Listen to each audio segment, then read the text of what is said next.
C'est vraiment un plaisir d'être parmi vous ce matin et de vous voir si nombreux pour venir et soutenir la cause et les Canadiens qui vivent avec une maladie rare. Votre présence aujourd'hui démontre qu'on veut tous un Canada qui ne laisse personne de côté. Comme Durhan l'a déjà mentionné, nous pouvons tous être fiers de la stratégie nationale des médicaments des maladies rares parce qu'on commence réellement à aider les patients, surtout les patients qui ont maintenant accès à ces médicaments-là qui figurent sur la liste commune. Mais ce n'est pas assez pour la communauté.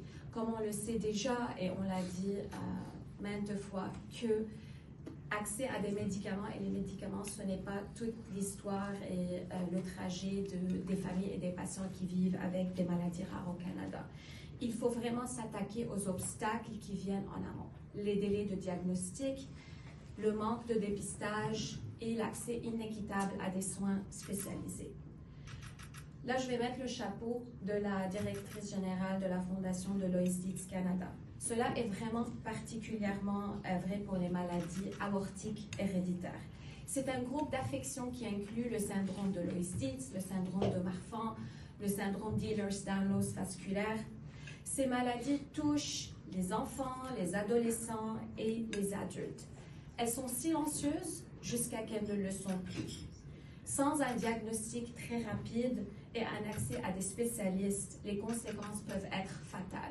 Une dissection aortique.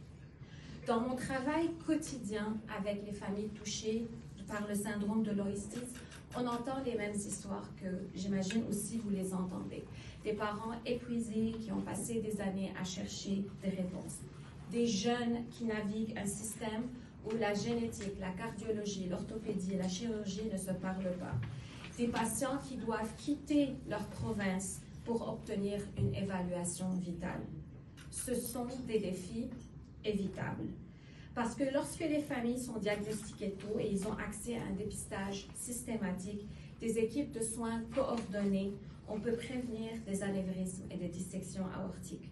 On va sauver des vies et permettre à ces enfants de devenir des adultes actifs et épanouis. Donc c'est précisément pour cela que la stratégie nationale est si importante et elle doit continuer. C'est pourquoi nous avons besoin d'un engagement clair au-delà de 2027, un financement direct et durable pour les maladies rares, un renforcement des capacités de dépistage génétique partout au pays et des modèles de soins complets qui réunissent diagnostic, suivi longitudinal, soutien psychosocial pour les familles et bien sûr la recherche. Nous avons une stratégie. Nous avons la volonté et nous avons toute la communauté ici.